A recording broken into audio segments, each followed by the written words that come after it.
السلام علیکم ورحمۃ اللہ وبرکاتہ۔ عزیز طالبات، امید ہے آپ سب خیر و عافیت کے ساتھ ہوں گے۔ آج ہم اپنی کتاب سنن ابی داود جلد اول کا سبق نمبر 71 پڑھیں گے۔ کتاب الصیام کا آغاز ہے۔ سبق شروع کرنے سے پہلے درود شریف پڑھ لیں۔ اللہم صلی علی محمد وانزل المقعد المقرب عندک یوم القیامہ۔ اب ہم باقاعدہ اپنے سبق آغاز کرتے ہیں۔ جی بسم اللہ الرحمن الرحیم۔ کتاب الصیام۔ صام یصوم صیاما و صوما۔ صیام و صوم کے معنی آتے ہیں لغت میں الامساک، رک جانا۔ شرعیت میں صیام کے معنی ہے الامساک عن الاکل والشرب والجماع بنیت مخصوصہ من الفجر الى غروب الشمس۔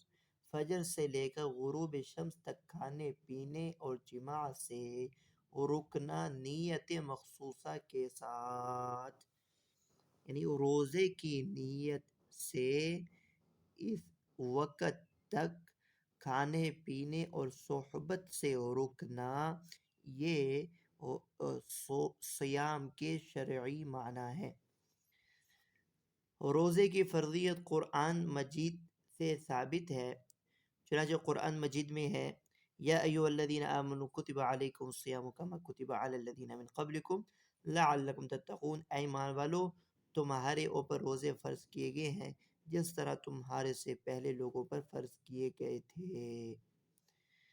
اب رمضان کی فرضیت کب ہوئی؟ سن 2 ہجری تحویل قبلہ کے بعد شعبان المعظم میں روزوں کی فرضیت آئی۔ اس سے قبل عاشوراء کے روزے فرض تھے۔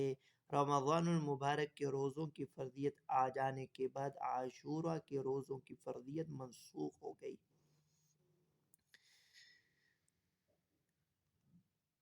کتاب کا آغاز کرنے سے پہلے یہ سمجھ لینا چاہیے کہ روزوں کی ابتدائی کیفیت کیا تھی۔ ابتداءً روزوں کی کیفیت یہ تھی کہ حکم یہ تھا کہ جس کا دل چاہے روزہ رکھے اور جس کا دل چاہے وہ فدیہ دے دے، یعنی روزہ رکھنے فدیہ دینے میں اختیار تھا، لیکن بعد میں یہ اختیار منسوخ ہو گیا اور حکم نازل ہوا فَمَن شَهِدَ مِنْكُمُ الشَّهْرَ فَلْيَصُمْهُ۔ یہ آیت اس اختیار کے لیے ناسخ ہے۔ فقط معذور کو فدیہ دینے کی اجازت ہے، غیر معذور پر روزہ رکھنا لازم اور ضروری ہے۔ پھر اس روزے کے حکم میں ایک تبدیلی مزید یہ آئی تھی کہ ابتدا میں یہ حکم تھا کہ روزہ افطار کرنے کے بعد سے لے کر عشاء کے بعد سونے تک کھانا پینا اور صحبت کرنا جائز تھا۔ جیسے ہی رات سونا شروع کرے تو نیند شروع ہوتے ہی روزہ شروع ہو جاتا تھا اور دوسرے دن افطار کے وقت افطار کرنا پڑتا تھا۔ تو مشہور یہ ہے کہ حضرت عمر رضی اللہ تعالیٰ عنہ نے سونے کے بعد بیوی کے ساتھ صحبت کی۔ اللہ رب العزت نے اس آیت کو نازل فرمایا علم اللہ انکم کنتم تختانون انفسکم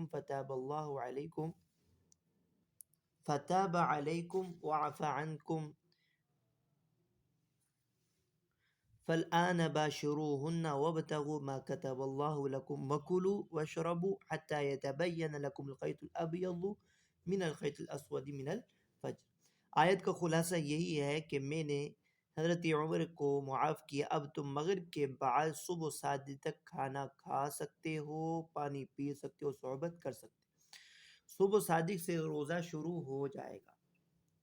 اب یہاں ایک مسئلہ یہ بھی سمجھ لینا چاہیے کہ روزے کی نیت رات سے کرنا آیا ضروری ہے یا نہیں۔ تو یہ بات سمجھ لیں، قضاء رمضان اور نذر مطلق کے روزوں کی نیت صبح صادق سے پہلے یعنی رات سے کرنا لازم اور ضروری ہے، ورنہ یہ دونوں روزے ادا نہیں ہوں گے۔ ہاں البتہ اداء رمضان اور نذر معین اور نفلی روزوں کی نیت نصف نہار شرعی سے پہلے کر سکتا ہے، بشرطے کہ صبح صادق سے نصف نہار تک کچھ کھایا پیا نہ ہو۔ اب ہم آغاز کرتے ہیں کتاب سے۔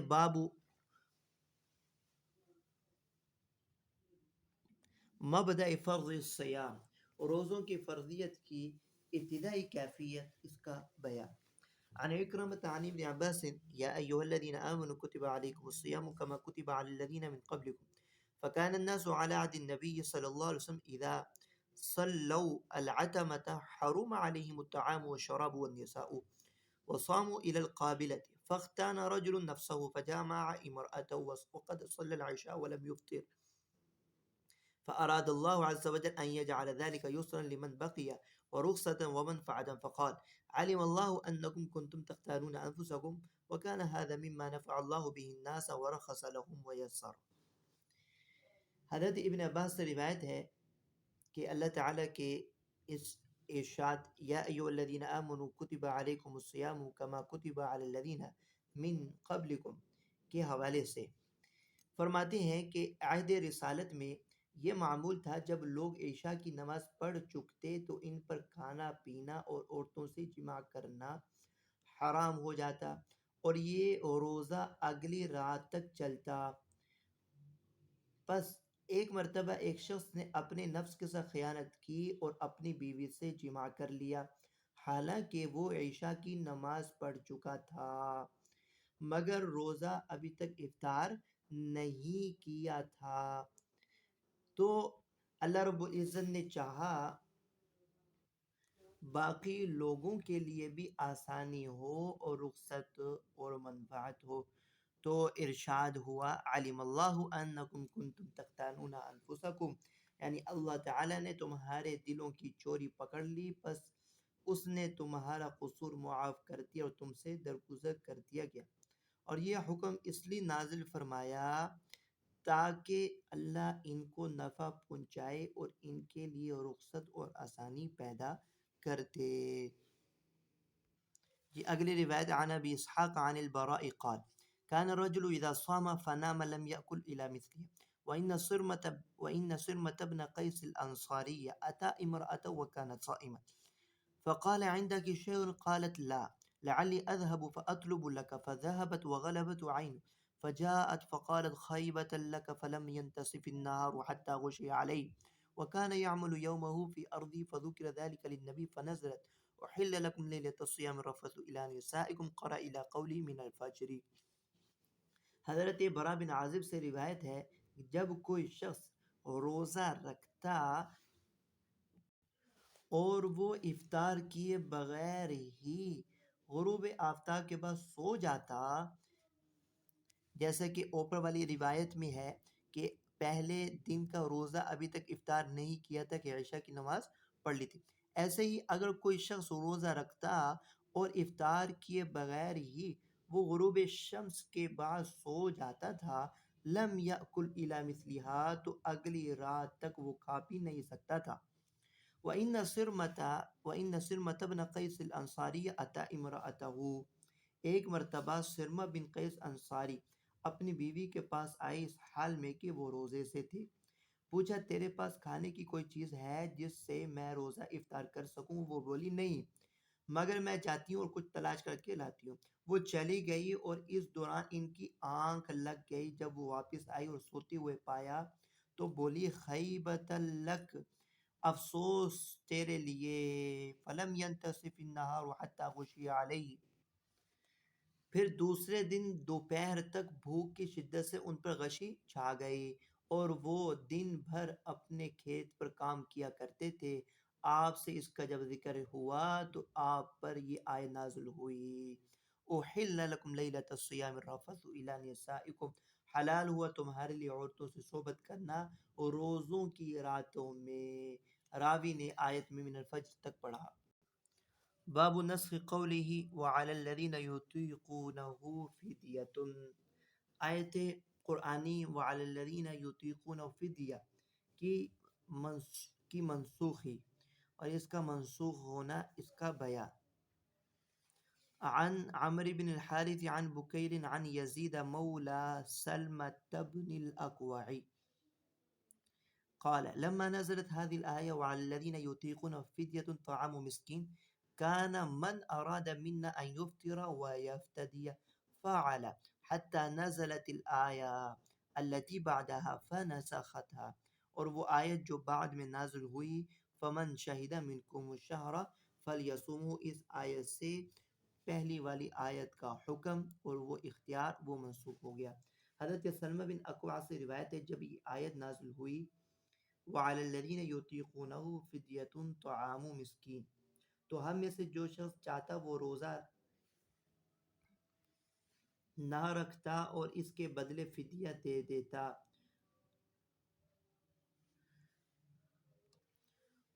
تو وہ اس رخصت پر عمل کرتا یہاں تک کہ وہ آیت نازل ہوئی جو اس کے بعد ہے، یعنی فمن شاہدہ منکم الشہر فلیصمہ۔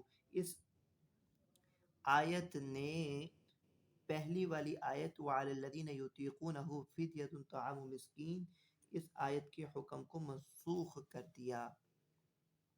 عن اکرمۃ عن ابن عباس وعلى الذين يطيقونه فدية طعام مسكين كان من شاء منكم أن يفتدي بطعام مسكين افتدى وتم له صوم، قال فمن تطوع خيرا فهو خير له وأن تصوموا خير لكم، قال فمن شهد منكم الشهر فليصوم ومن كان مريضا أو على سفر فعدة من أيام أخرى۔ ابن عباس سے روایت ہے کہ جب یہ آیت نازل ہوئی، یعنی جو لوگ باوجود طاقت و قوت کے روزہ نہ رکھنا چاہیں تو ان پر بطور فدیہ ایک مسکین کا کھانا ہے، بس جو شخص ایک مسکین کا کھانا فدیہ میں دینا چاہتا تھا وہ فدیہ دے دیتا اور اس کے روزوں کی تکمیل ہو جاتی تھی۔ اس کے بعد اللہ تعالیٰ نے ارشاد فرمایا جس کا ترجمہ ہے جو شخص اپنے طور پر مزید بھلائی کرنا چاہے تو اس کے حق میں بہتر، مگر روزہ رکھنا تمہارے لیے بہتر ہے۔ مزید تخفیف ہو گئی۔ اس کے بعد مزید یہ حکم نازل ہوا کہ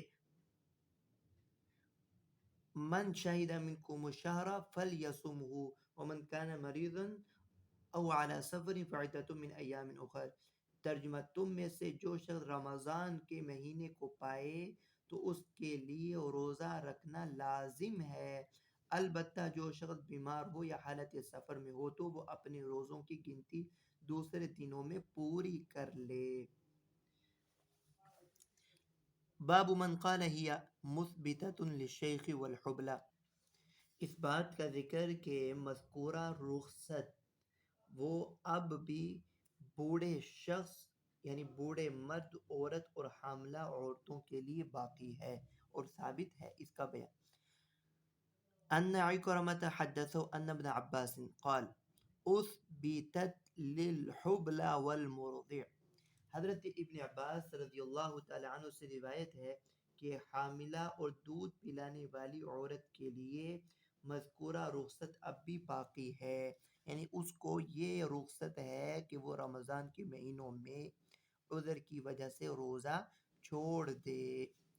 وبه قال حدثنا ابن المثنى قال حدثنا ابن عدي عن سعيد عن قتادة عن عزرة عن سعيد بن جبير عن ابن عباس وعلى الذين يطيقونه فدية طعام مسكين، قال كانت رخصة للشيخ الكبير والمرأة الكبيرة وهما يطيقان الصيام أن يفطرا ويطعما مكان كل يوم مسكينا والحبلى والمرضع إذا خافتا، قال أبو داود يعني على أولادهما۔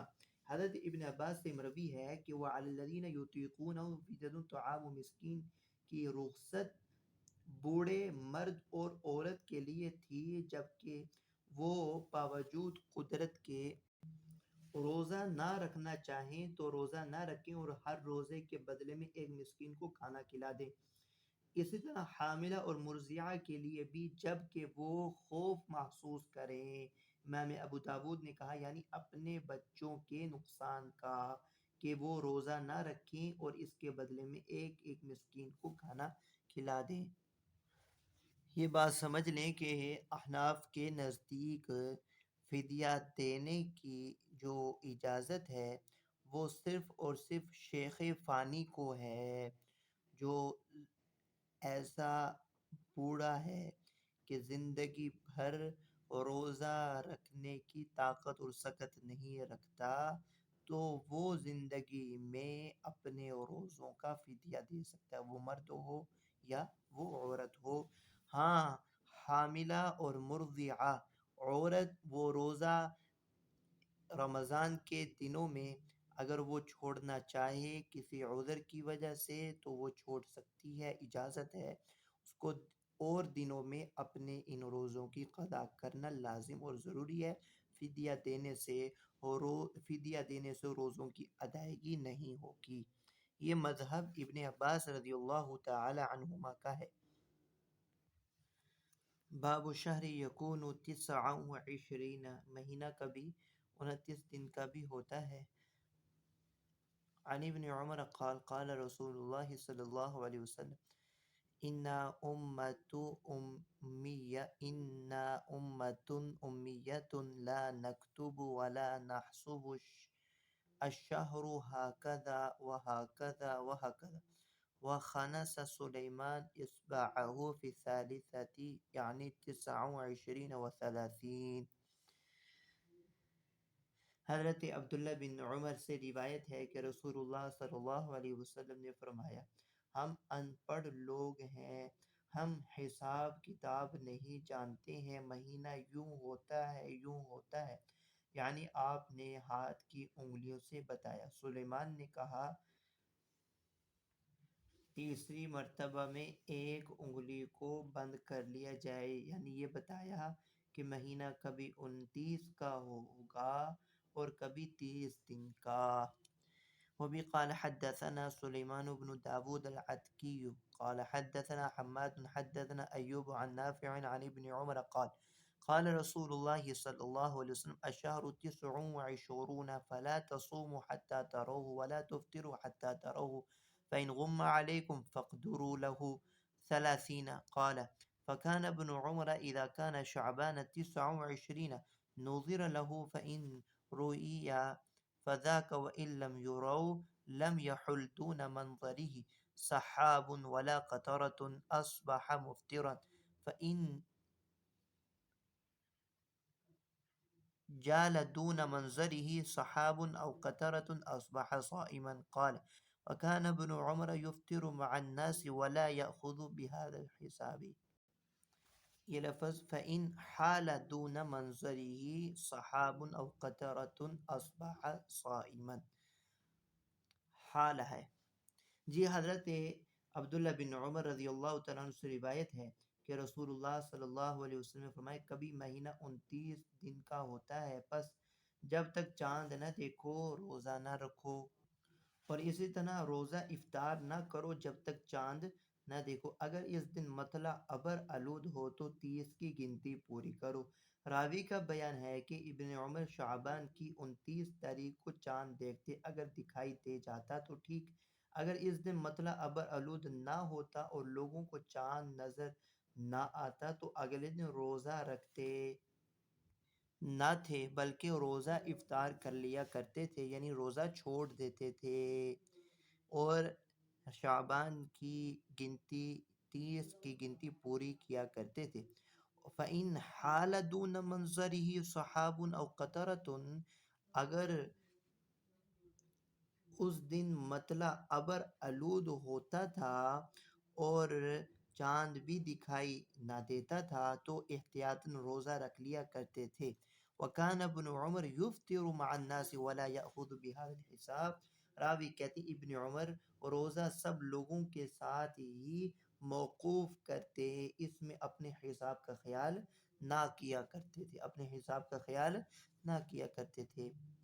وبه قال حدثنا حميد بن مسعدة حدثنا عبد الوهاب حدثني أيوب قال كتب عمر بن عبد العزيز إلى أهل البصرة بلغنا عن رسول الله صلى الله عليه وسلم نحو حديث ابن عمر عن النبي صلى الله عليه وسلم زاد وإن أحسن ما يقدر له إذا رأينا هلال شعبان لكذا وكذا فالصوم إن شاء الله لكذا وكذا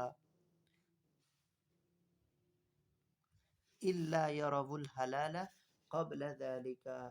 حضرت عمر بن عبدالعزیز نے اہل بصرہ کو لکھا کہ ہمیں رسول اللہ صلی اللہ علیہ وسلم کی یہ حدیث پہنچی ہے جیسا کہ ابن عمر کی حدیث میں ہے، اور اس حدیث میں یہ اضافہ ہے کہ اچھا اندازہ یہ ہے کہ جب ہم شعبان کا چاند فلاں فلاں دن دیکھیں تو رمضان کا چاند خدا نے چاہا تو فلاں دن ہوگا، لیکن اگر چاند اس سے پہلے نظر آ جائے تو رمضان اسی حساب سے ہوگا جس دن چاند دکھتا ہے۔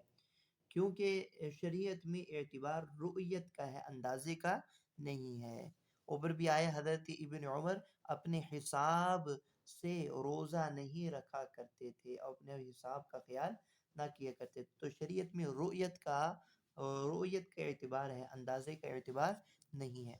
وبه قال حدثنا احمد بن منيع عن ابن ابي زائدة عن عيسى بن دينار عن ابي عن عمرو بن الحارث بن ابي ضرار عن ابن مسعود قال لما صمنا مع النبي صلى الله عليه وسلم 29 اكثر مما صمنا معه 30۔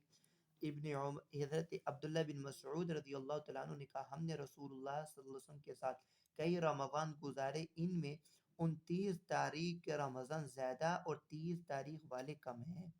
29 رمضان وہ کثرت سے ہیں، جبکہ 30 تاریخ والے رمضان بہت کم ہیں۔ وبی قال حدثنا مسدد ان یزید بن زريع حدثهم حدثنا خالد الحذاء عن عبد الرحمن بن ابي بكر عن ابي عن النبي صلى الله عليه وسلم قال شهر عید لا ينقصان رمضان و ذو الحجہ۔ حضرت ابو بکر رضی اللہ تعالی عنہ سے روایت ہے کہ رسول اللہ نے فرمایا دونوں عید کے مہینے کم نہیں ہوتے، یعنی رمضان کے اور ذو الحجہ کے۔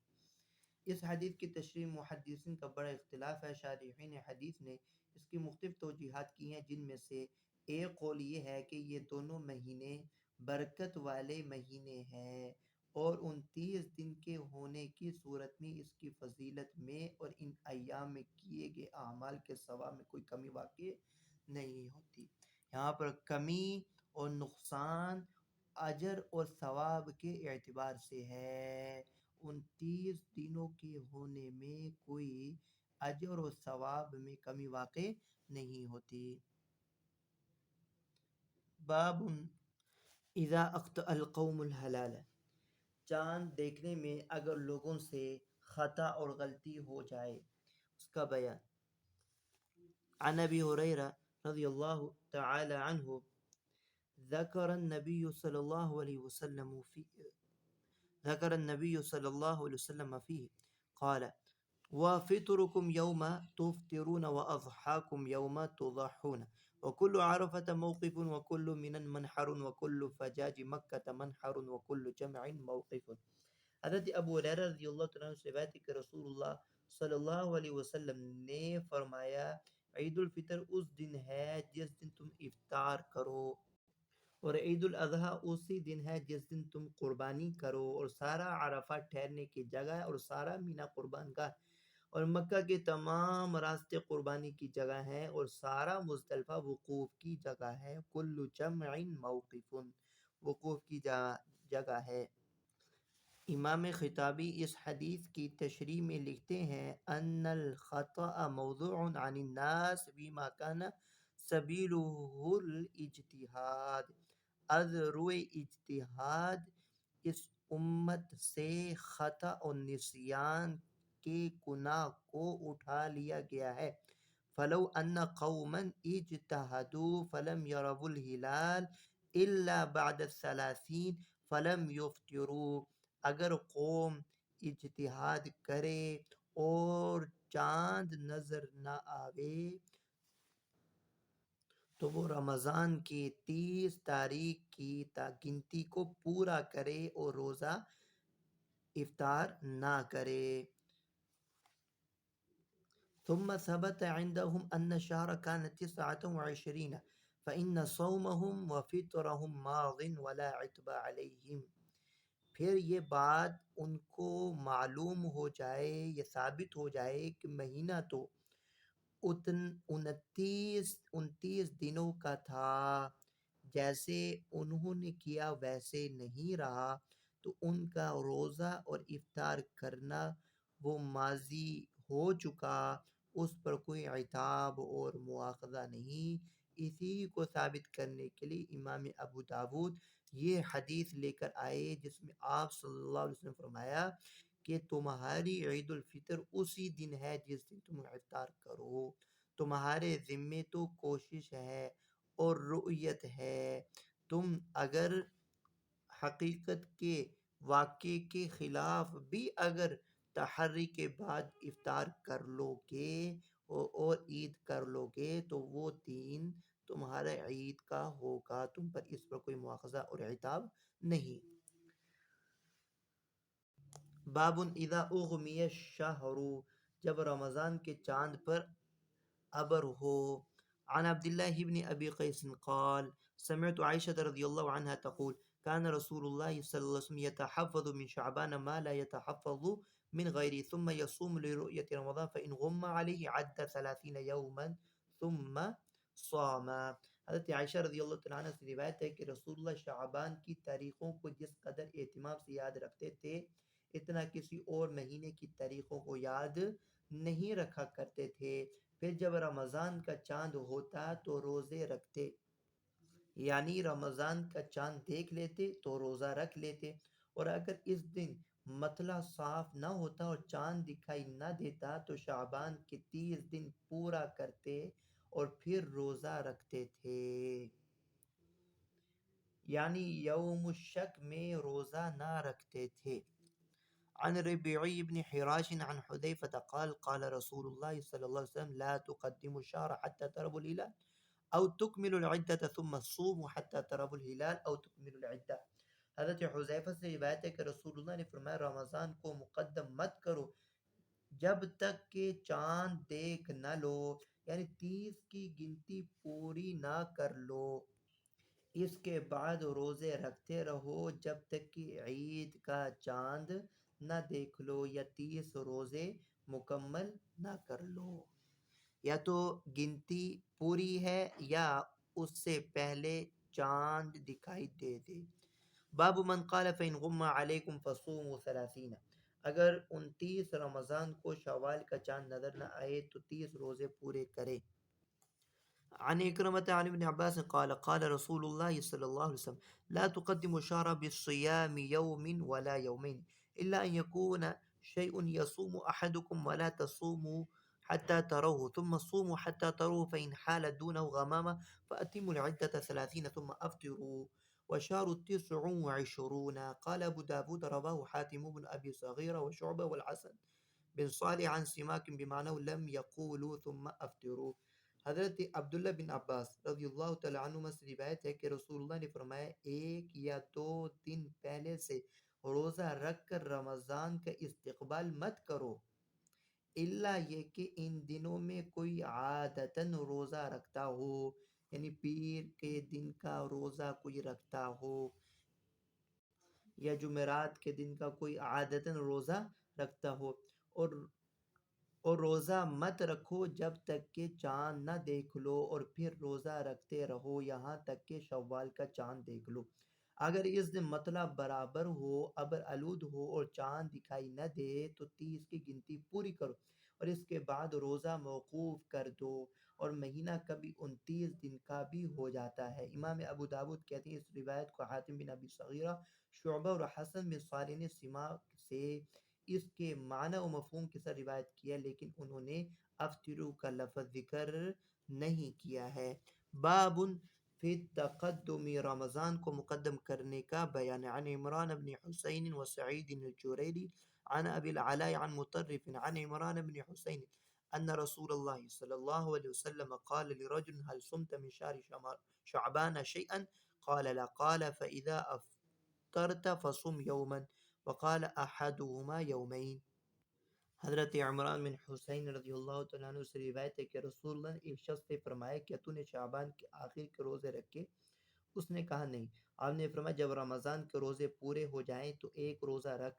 ایک راوی کی روایت یوں ہے کہ آپ نے فرمایا یومین کے 2 روزے رکھنا۔ عن ابی الازہر المغیرة بن فروہ قال قام معاوية في الناس بدير مسحل الذي على باب حمص فقال يا أيها الناس إنا قد رأينا الهلال يوم كذا وكذا وأنا متقدم بالصيام فمن أحب أن يفعله فليفعله قال فقام إليه مالك بن هبير السبائي فقال يا معاوية أشيء سمعت من رسول أم شيء من رأيك؟ قال سمعت رسول الله صلى الله عليه وسلم يقول صوم الشہر وسرہ. جی، حضرت ابو الازہر المغیرہ بن فروت سے روایت ہے کہ حضرت معاویہ لوگوں میں کھڑے ہوئے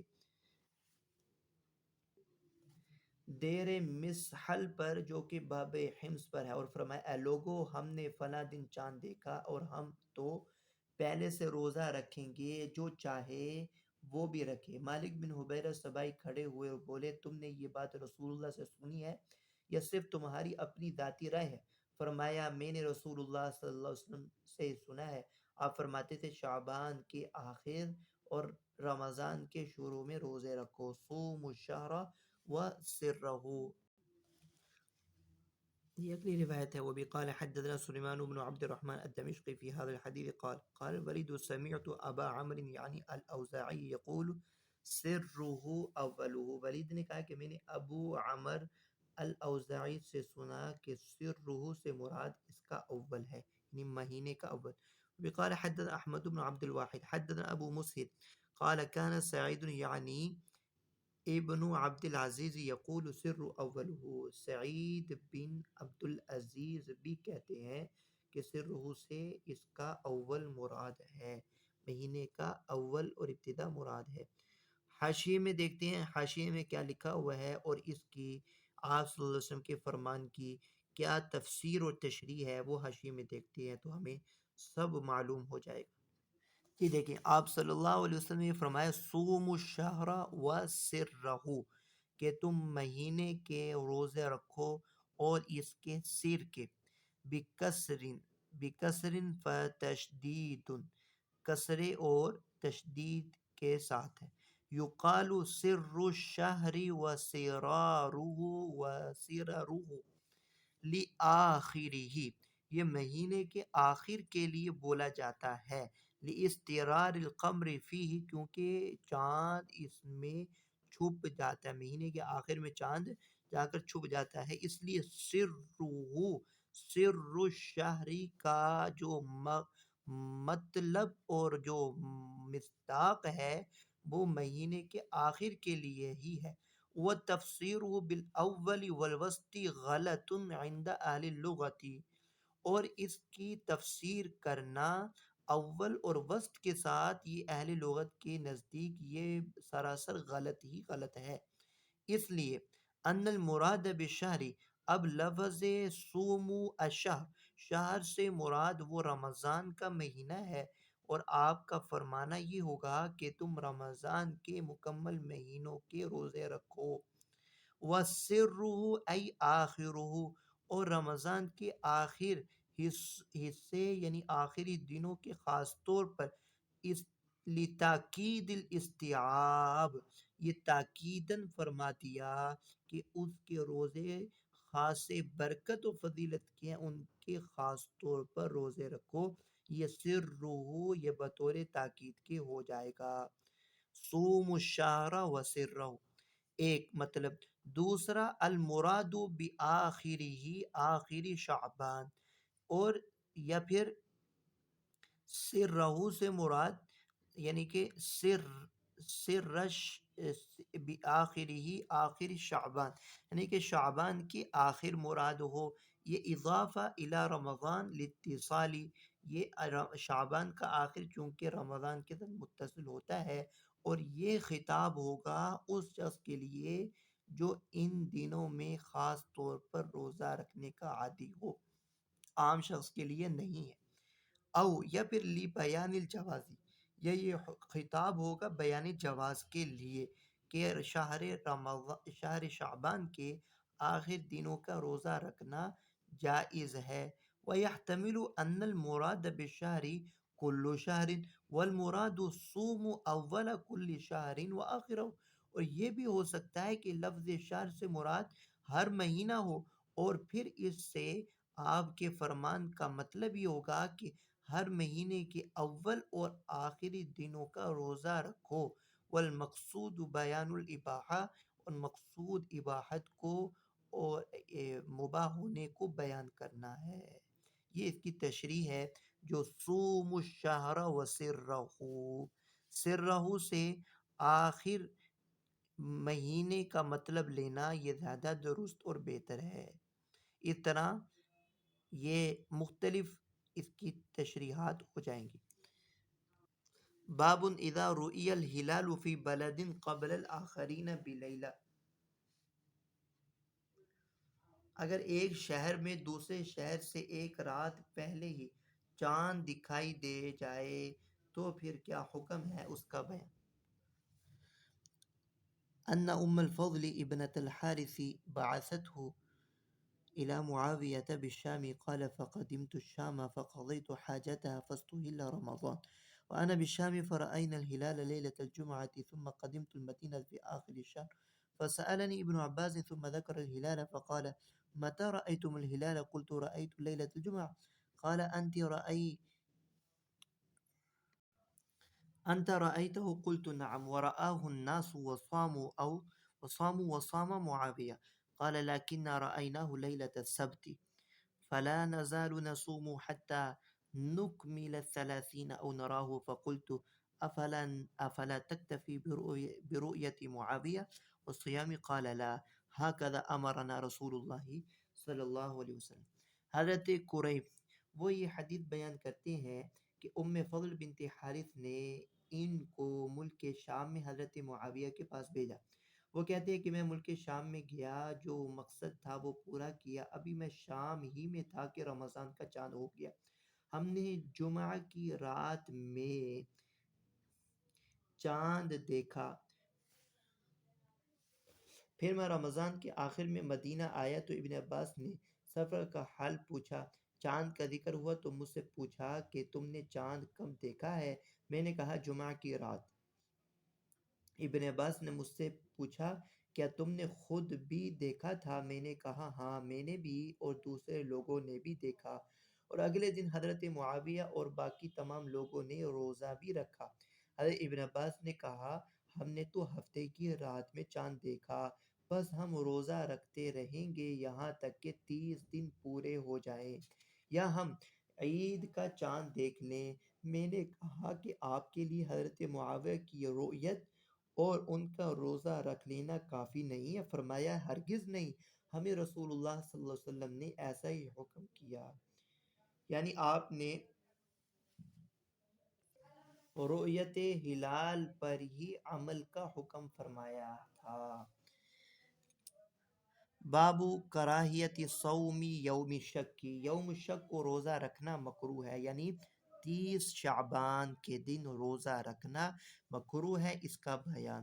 عن ابی اسحاق عن صلة قال كنا عند عمار في اليوم الذي يشك فيه فأتى بشاة فتنحى بعض القوم فقال عمار من صام هذا اليوم فقد عصى ابا القاسم صلی اللہ علیہ وسلم۔ حضرت صلہ سے روایت ہے کہ ہم حضرت عمار کے پاس تھے جس دن کے شک واقع ہوا، یعنی یہ کہ یہ مہینہ شعبان کا ہے یا رمضان شروع ہو چکا ہے۔ عمار کے پاس ایک بکری کا گوشت آیا، پس کچھ لوگوں نے کھانے سے اجتناب کیا کیونکہ وہ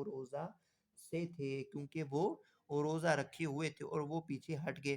تو عمار نے کہا جس نے اس دن روزہ رکھا اس نے حضرت ابو القاسم صلی اللہ علیہ وسلم کی نافرمانی کی۔ جی باب فی من یصل شعبان برمضان، جو شخص روزہ رکھ کر شعبان کو رمضان سے ملا دے۔ اس ترجمۃ الباب میں شعبان کے آخر روزہ کے متعلق بیان ہے کہ آیا روزہ رکھنا جائز ہے یا ناجائز ہے۔ اس کی مختلف صورتیں ہیں۔ صورت نمبر 1، اگر کوئی 30 شعبان کو اس نیت سے روزہ رکھتا ہے کہ رمضان کا روزہ ہوا تو رمضان کا، ورنہ نفلی روزہ، ایسا روزہ رکھنا بالاتفاق ناجائز اور گناہ کبیرہ ہے۔ ایسا روزہ رکھنا اس نیت سے، اگر تو رمضان کا ہوا تو رمضان کا، وگرنہ نفلی روزہ ہے، تو ایسا روزہ رکھنا بالاتفاق ناجائز ہے اور گناہ کبیرہ۔ دوسری صورت، اگر کسی مسلمان کی سابقہ عادت ہے کہ وہ جمعہ کے دن کا روزہ رکھتا ہے یا پیر کے دن کا روزہ رکھتا ہے، اتفاق سے 30 شعبان وہ جمعہ یا پیر کے دن کو آ رہی ہے اور نفلی روزہ کی نیت سے وہ روزہ رکھ لیتا ہے تو یہ بالاتفاق جائز ہے۔ صورت نمبر 3، اگر کوئی شخص بغیر عادت کے 30 شعبان کا روزہ رکھتا ہے لیکن روزے کی حیثیت یہ ہے کہ میں نفلی روزہ رکھ رہا ہوں۔ اس صورت میں امام ابو حنیفہ فرماتے ہیں یہ صورت علماء کے لیے جائز ہے، عوام الناس کے لیے جائز نہیں، کیونکہ علماء جانتے ہیں شک کی نیت سے روزہ نہیں رکھیں گے، بلکہ نفل ہی کی نیت، پختہ نفل کی نیت رکھتے ہوئے وہ روزہ رکھیں گے۔ عوام الناس علم کے نہ ہونے کی وجہ سے شک میں مبتلا ہو جائیں گے کہ نفلی روزہ ہے یا رمضان کا روزہ ہے، اور شک والا روزہ جائز نہیں ہے۔ یہ رمضان المبارک کے چاند کی گواہی کتنے آدمیوں پر مشتمل ہو، کیا ایک شخص کی گواہی بھی معتبر ہے یا نہیں، اس حوالے سے سماعت کر لیں۔ اگر آسمان پر غبار اور بادل وغیرہ ہوں تو ایک عادل آدمی کی گواہی بھی معتبر ہے۔ اگر غبار اور بادل وغیرہ نہیں ہے، آسمان صاف ہے، تو پھر جمع غفیر کی شہادت ضروری ہے۔ اسی طرح عید کے چاند میں اگر آسمان ابر آلود ہے تو دو آدمیوں کی گواہی معتبر ہے۔ اگر آسمان صاف ہے تو پھر جمع غفیر کی گواہی وہ ضروری ہے۔ جی دیکھیں، عن ابی سلمۃ عن ابی ہریرہ رضی اللہ تعالی عنہ عن النبی صلی اللہ علیہ وسلم قال لا تقدموا صوم رمضان بيوم ولا يومين الا ان يكون صوم يصوم رجل فليصوم ذلك الصوم۔ حضرت ابو ہریرہ سے روایت ہے کہ رسول اللہ نے فرمایا تم میں سے کوئی شخص رمضان سے ایک یا دو دن پہلے روزہ نہ رکھے، ہاں وہ شخص روزہ رکھ سکتا ہے جس کو عادت ہو اور اتفاق سے وہ دن اسی عادت کے مطابق آ رہا ہو تو وہ روزہ رکھ سکتا ہے۔ وہ بھی قال حدثنا احمد بن حنبل حدثنا محمد بن جعفر حدثنا شعبہ عن توبة العنبری عن محمد بن ابراہیم عن ابی سلمة عن ام سلمة عن النبی صلی اللہ علیہ وسلم انه لم يكن يصوم من السنة شهرا تاما الا شعبان يصلو برمضان۔ حضرت ام سلمہ رضی اللہ تعالیٰ عنہ سے روایت ہے کہ رسول اللہ سال کے کسی مہینے میں پورے روزے نہیں رکھتے تھے سوائے شعبان کے مہینے کے، اس کو آپ رمضان سے ملا دیتے تھے، یعنی آپ صلی اللہ علیہ وسلم کی عادت تھی رمضان اور شعبان پورے مہینے کا روزہ رکھا کرتے تھے۔ باب فی کراہیت ذالک، آخر شعبان میں روزہ رکھنے کی کراہت کا بیان۔ وبقال حدثنا قتيبة بن سعيد حدثنا عبد العزيز بن محمد قال قدم عباد بن كثير المدينة فمال إلى مجلس العلاء فأخذ بيده فأقامه ثم قال اللهم إن هذه يحدث عن أبي هريرة أن رسول الله صلى الله عليه وسلم قال إذا انتصف شعبان فلا تصوموا فقال العلاء اللهم إن أبي حدثني عن أبي هريرة عن النبي صلى الله عليه وسلم بذلك۔ حضرت عبدالعزیز بن محمد سے روایت ہے کہ عباد بن کثیر مدینہ میں آئے تو حضرت اعلیٰ کے پاس گئے اور ان کا ہاتھ پکڑ کر اٹھایا اور کہا، یہ یعنی اعلیٰ اپنے والد کے واسطے سے حضرت ابو ہریرہ سے روایت کرتے ہیں کہ رسول اللہ صلی اللہ علیہ وسلم نے فرمایا جب شعبان آدھا گزر جائے تو روزہ نہ رکھو۔ اس کے بعد حضرت اعلیٰ نے کہا، اے اللہ، بلا شبہ میرے والد نے مجھے سے حدیث بیان کی حضرت ابو ہریرہ رضی اللہ تعالی عنہ سے کہ رسول اللہ صلی اللہ علیہ وسلم نے ایسا ہی فرمایا ہے کہ جب نصف شعبان ہو جائے تو تم روزہ مت رکھو۔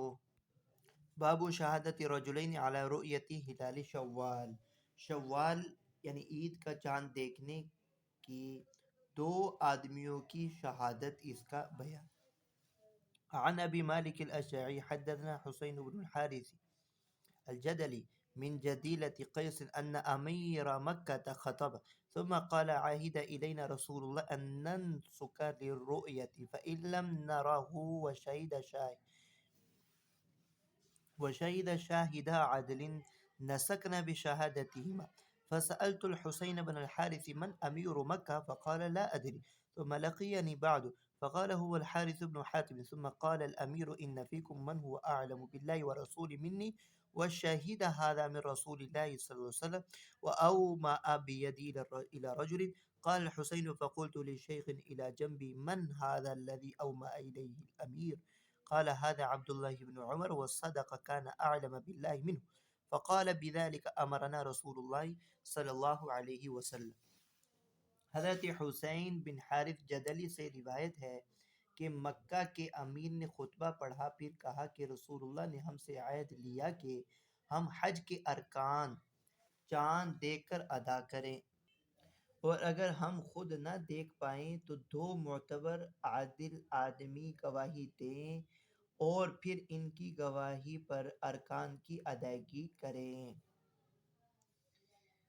ابو مالک کہتے ہیں کہ میں نے حسین بن حارث سے پوچھا کہ امیر مکہ کون تھے، یعنی ان کا نام کیا تھا؟ انہوں نے کہا مجھے معلوم نہیں۔ پھر اس کے بعد جب دوبارہ مجھ سے ان کی ملاقات ہوئی تو انہوں نے کہا کہ امیر مکہ کا نام حارث بن حاتب تھا، جو کہ محمد بن حاتب کے بھائی ہیں۔ اس کے بعد امیر نے یہ بھی کہا تھا کہ تم میں وہ شخص موجود ہے جو اللہ اور اس کے رسول کے احکامات کو مجھ سے بہتر جانتا ہے، اور اسی نے یہ بات گواہی دے کر کہی ہے کہ رسول اللہ صلی اللہ علیہ وسلم نے یہ فرمایا تھا۔ اور یہ کہتے ہوئے امیر نے اپنے ہاتھ سے ایک شخص کی طرف اشارہ کیا۔ حسین بن حارث کہتے ہیں کہ میں نے اپنے برابر والے ایک شخص سے پوچھا یہ کون ہے جس کی طرف امیر اشارہ کر رہے ہیں؟ اس نے کہا کہ یہ عبداللہ بن عمر ہیں، اور امیر نے یہ بات سچ کہی تھی کہ عبداللہ بن عمر اس سے زیادہ اللہ اور اس کے رسول کے احکامات سے واقف ہیں۔ بس حضرت عبداللہ بن عمر نے فرمایا بے شک رسول اللہ صلی اللہ علیہ وسلم نے ہمیں یہی حکم فرمایا ہے کہ مناسک حج چاند دیکھ کر ہم ادا کریں۔ جی، عن منصور عن ربيعي بن حراش عن رجل من أصحاب النبي صلى الله عليه وسلم قال اختلف الناس في آخر يوم من رمضان فقدم أعرابيان فشهد عند النبي صلى الله عليه وسلم بالله لأهل الهلال أمس عشية فأمر رسول الله صلى الله عليه وسلم الناس أن يفطروا وزاد خلف في حديثه وأن يغدوا إلى مصلاهم۔ یہ حضرت ربعی بن حراش سے روایت ہے کہ انہوں نے رسول اللہ صلی اللہ علیہ وسلم کے ایک صحابی سے سنا، وہ کہتے ہیں کہ ایک مرتبہ لوگوں میں رمضان کے آخری دن کے سلسلے میں اختلاف واقع ہو گیا، یعنی کچھ لوگ 30 رمضان کہتے ہیں اور کچھ یکم شوال۔ بس نبی کریم صلی اللہ علیہ وسلم کی خدمت میں دو بدو حاضر ہوئے اور اللہ کا نام لے کر گواہی دی کہ ہم نے کل شام چاند دیکھا ہے۔ بس رسول اللہ نے لوگوں کو روزہ کھول دینے کا حکم دیا، یعنی عید کا حکم دے دیا۔ خلف نے اپنی حدیث میں یہ اضافہ کیا ہے کہ آپ نے یہ بھی حکم فرمایا کل کو سب لوگ عید گاہ میں یعنی عید ادا کرنے کے لیے چلیں، ان یغدو الی مصلی، عید گاہ کی طرف چلیں گے۔ باب فی شہادت الواحد علی رؤیت ہلال رمضان، رمضان کے چاند پر ایک گواہ ہو تب بھی روزہ رکھنا پڑے گا، اس کا بیان۔ عن ابن عباس قال جاء أعرابي إلى النبي فقال إني رأيت الهلال، قال الحسن في حديث يعني رمضان، فقال أتشهد أن لا إله إلا الله؟ قال نعم، قال أتشهد أن محمد رسول الله؟ قال نعم، قال يا بلال أذن في الناس فليصوموا غدا۔ حضرت عبداللہ بن عباس رضی اللہ تعالیٰ عنہ سے روایت ہے کہ رسول اللہ کے پاس ایک بدو آیا اور بولا یا رسول اللہ میں نے رمضان کا چاند دیکھا ہے۔ آپ نے پوچھا کیا تو اس بات کی گواہی دیتا ہے کہ اللہ کے سوا کوئی معبود برحق نہیں؟ اس نے کہا ہاں میں اس کی گواہی دیتا ہوں۔ اس کے بعد آپ نے پوچھا کیا تو اس بات کی بھی گواہی دیتا ہے کہ محمد اللہ کے رسول ہے؟ اس نے کہا ہاں میں اس بات کی بھی گواہی دیتا ہوں۔ اس کے بعد آپ نے حضرت بلال سے فرمایا اے بلال لوگوں کو اس بات کی خبر کر دو اور ان کو چاہیے کہ وہ کل سے روزہ رکھیں۔ تو ایک آدمی کی گواہی وہ معتبر ہے رمضان کے چاند کے حوالے سے۔ عن عكرمة أنهم شكوا في هلال رمضان مرة فأرادوا أن لا يقوموا ولا يصوموا، فجاء أعرابي من الحرة فشهد أنه رأى الهلال فأتي به النبي فقال تشهد أن لا إله إلا الله وأني رسول؟ قال نعم، وشهد أنه رأى الهلال فأمر بلالا فنادى في الناس أن يقوموا وأن يصوموا۔ تو یہی واقعہ ہے کہ آپ صلی اللہ علیہ وسلم نے حضرت بلال سے فرمایا کہ وہ لوگوں میں اعلان کر دیں، ندا کر دیں کہ ان یقوموا و ان یصوموا، کہ وہ کل روزہ رکھیں۔ قال ابو داود رواہ جماعہ عن سماک عن عکرمۃ مرسل عن النبی ولم یذکر قیام احد الا حماد بن سلم، حماد بن سلمہ کے علاوہ کسی نے قیام کا لفظ ذکر نہیں کہ ان یقوموا کا لفظ ذکر نہیں کیا ہے۔ جی اگلی روایت ہے عن ابی بکر بن نافع عن ابی عن ابن عمر قال ترى الناس الهلال فأخبرت رسول الله صلى الله عليه وسلم أني رأيته فصام وأمر الناس بصيامه۔ حضرت عبداللہ بن عمر رضی اللہ تعالیٰ عنہ سے روایت ہے ایک مرتبہ لوگوں نے رمضان کا چاند دیکھا تو ان کو کہیں دکھائی نہ دیا، لیکن مجھے دکھائی دے دیا تو میں نے رسول اللہ صلی اللہ علیہ وسلم سے آ کر یہ بیان کیا کہ میں نے رمضان کا چاند دیکھ لیا ہے، بس آپ نے خود بھی روزہ رکھا اور لوگوں کو بھی روزہ رکھنے کا حکم فرمایا۔ فائدہ: رمضان کے چاند کے سلسلے میں ایک عادل معتبر مسلمان کی گواہی کافی ہے، بشرطے کہ مطلع صاف نہ ہو، یعنی کہ ابر آلود ہو۔ اگر مطلع ابر آلود، یعنی بشرطے کہ مطلع ابر آلود نہ ہو، یعنی کہ آسمان پر بادل ہوں، تو اس صورت میں ایک معتبر مسلمان کی گواہی ہی کافی ہے۔ اگر مطلع صاف ہے تو پھر ایک آدمی کی گواہی کافی نہیں، اس کے لیے بہت سے لوگوں کی گواہی ضروری ہوتی ہے۔ یہاں تک آج ہمارا سبق تھا۔ وآخر دعوانا الحمدللہ رب العالمین۔ السلام علیکم ورحمۃ اللہ وبرکاتہ۔